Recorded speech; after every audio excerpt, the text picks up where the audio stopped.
when we're talking about access, do you think there should be access up until the moment before a woman gives birth? Absolutely. There's always going to be a circumstance which you and I have always been, to my knowledge, fortunate enough to not have to understand. Fortunate enough to not have to understand. There is always going to be a reason that a pregnant person needs that option. You know how late-term abortions are performed, right? There's no such thing as a late-term abortion. That's a propagandist term come up with by forced birthers. That's a propagandist term come up with by forced birthers. Forced birthers. Okay, so in the third trimester... In a medical textbook, you will not find the term late-term abortion. Okay, so let's call it third trimester abortion if it makes you feel more comfortable. Okay, so in a third trimester abortion, you know that they just induce the woman and she still vaginally gives birth to the baby. It's just dead. So what's the difference between giving birth to it alive versus giving birth to it dead? A dead? Yeah, like why does it have to be killed?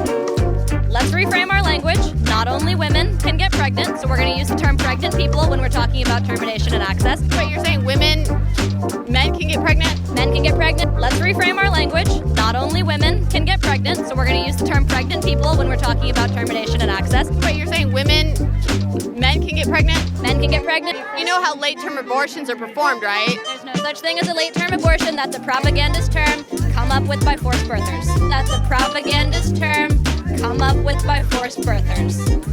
Forced birthers. Wait, you're saying men can get pregnant? Men can get pregnant.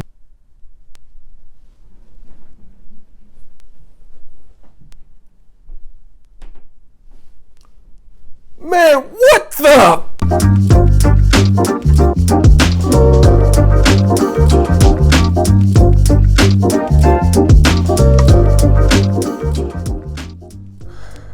A made-up term by forced birthers.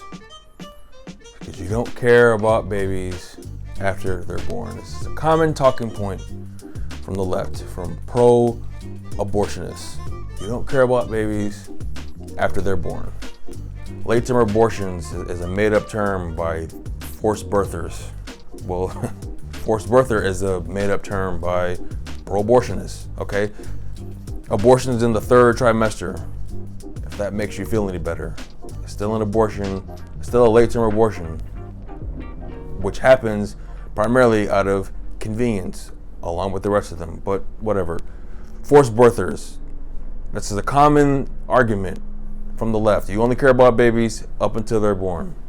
So you would rather end the suffering of this baby, of this fetus that you don't want to call a baby. You rather end the suffering of the sufferer.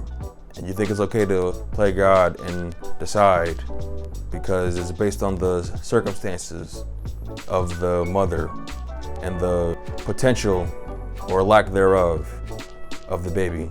So you get to decide, play God, and you're going to be holy and righteous and end the suffering of the sufferer. And you think that's okay. Listen to yourselves. We all suffer. We all go through strife and things in life. And many people do succeed and grow and become better people because of the things that they go through life. Everybody cares. We all have some kind of warm-hearted tendency to want to end the world's ills. We all care about homelessness, especially living where I live.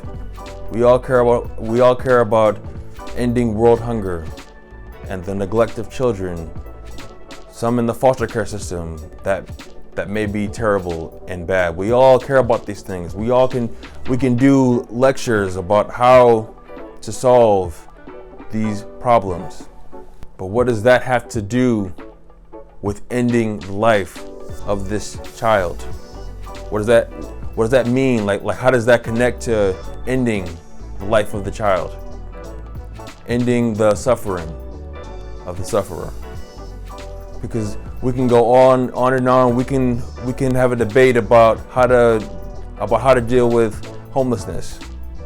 That doesn't justify the killing of the unborn. We can have a debate about world hunger. We can go through the problems point by point. But that doesn't justify taking the life of an unborn child because you think they could possibly have it rough after they are born. But if you want to have this debate, fine. Conservatives give significantly more to charity than liberals. Conservatives give more of their time and their money and their effort because it's in our ideology. It's built into us. It's hardwired. We believe it's the job of the citizen, of the community, and not the federal government to take care of its citizens, because the local community, it takes a village to raise a child. The local community does a much better job of allocating the funds and helping its citizens because it knows best about what they need. But that's beside the point. It's still not okay to take the life of a child because you think they could have it rough. Because this is a common argument that we hear from the left. Pro-lifers have to solve all of the world's ills. You have to have a plan for this and a plan for that, and to have some kind of addressing of each issue. Otherwise, you're a hypocrite and you don't care about babies after they're born. Pro-life socialists, they are much more consistent with their argument and with all their arguments because they have addressed all of the arguments. And as I said, if you want to go through each issue, we can go through each issue. That's beside the point. That doesn't justify the killing of the unborn. Justify anything. You're just trying to call me a hypocrite by avoiding the root issue that abortion is immoral. It is evil, and it should be stopped. You're trying to blend the two when they shouldn't be blended or mixed at all. But again, if you want to have this discussion, conservatives put their money where their mouth is, and their time and their devotion a lot more than liberals do. Okay, fine. You still don't believe me? Riddle me this, Batman. Are you upset that the American Psychological Association doesn't concern itself with fighting diabetes? Or the American Heart Association doesn't put a lot of time and effort to seeing to the well-being of the economic uplifting of farmers and agriculture?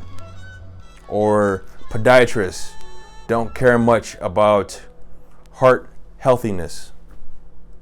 You psychologists, you don't care about diabetes at all. All you care about are the mental health of your patients. You don't care about their heart health. You don't care about their foot health or about these starving agricultural farmers dealing with drought and not getting enough rain. All you psychologists care about are mental health. Look at that. Why don't you blend those two together? The only way for someone, for a movement, for a business, for an organization to be successful in its movements, in its business, in its organization, is to focus on its primary mission. I'm anti-abortion. So for the pro-life movement to be successful in its movement is to focus on the right to life. It's not hypocritical. It's not some kind of two-sided thing that pro-lifers are just, hypocrites on. They don't care about, it's a clever way for them to stop caring about babies after they're born. That's just a common go-to. Again, stop with this tired argument. As I said before, conservatives put their money where their mouth is a lot more than liberals. Please stop with the we don't care about babies after they're born.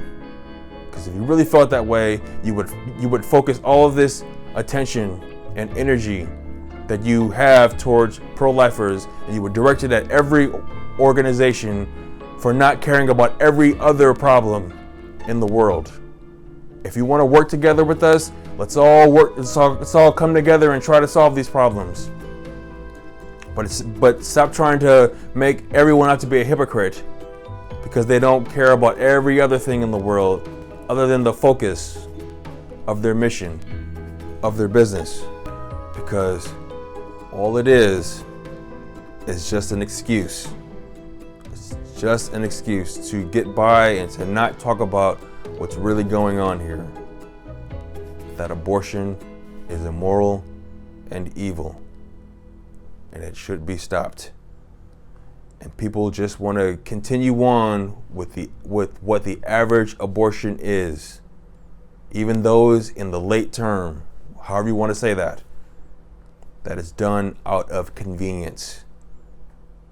That is immoral and wrong. Who are we to play God with other people's lives? Who are we to do that? I think if we're going to pretend that it's a medical conversation, or Why are you so caught up with terms? Because everyone knows what it is. You're not hiding anything by calling it a fetus. We know what it is. It's a human being. So a term doesn't make someone less human. Beings too. And you're dehumanizing them by using those terms. That's what you're trying to do. Okay, it's not what I'm trying to do, and I'll thank you not to speak for me. But it is what you're I don't doing. think we're having a productive conversation anymore. I think we're waiting for a point where one of us screws up and says something stupid. Fortunate enough to not have to understand. Men can get pregnant. There are women with penises. Incubators or gestation-crazy forced birthers. Which, I'm 19. That very well may happen. What's going to happen now is we're going to walk away. Thank you for talking to us, and I hope you can find it in your heart to allow people the medical care that they so greatly need. I hope you can find it in your heart to allow babies the access and right to life. My question was, how do we end that suffering to make bringing a child that is unwanted into this world justifiable? Well, I think there's a lot of things. We solve those problems. We absolutely, as pro-lifers and as Americans, we care about the children in foster care. We care about children who are being neglected, who are living on the streets with their parents. These are things that we as Americans strive to fix, right? That we give to charitable organizations, that we're involved in organizations in our community and churches in our community to solve these problems. So I actually don't believe anyone in this room, regardless of whether or not you're pro-life or you're pro-choice, thinks that children should be suffering in foster care, or children should live through hunger or homelessness. But what you're advocating for is you're trying to justify legal abortion by saying some people are going to suffer, therefore we're going to play God and we're going to eliminate the sufferer. I think that's absolutely wrong. One, because people come out of adversity. People do suffer, and we will all suffer in our life. But I think it's wrong for you to say, you will suffer, therefore I'm going to kill you. So bringing back to my question, how do you propose we solve those problems for the children that are suffering? So do you want to go through today all the world's problems and all the United States problems and try to solve? Because this is a common thing we hear in the pro-life movement. You're pro-life, but you don't care about people once they're born. You don't care about women after they're born. In fact, if you have to be pro-life, we have to do 30 different things. Yet, are you upset that the American Diabetes Association doesn't fight cancer? I specifically simply asked about Are the you foster upset care system. that the American Diabetes Association doesn't fight cancer? No, Why? because they are the Diabetes Foundation. Exactly. I'm the anti-abortionist. Next question. On to the next lesson of life.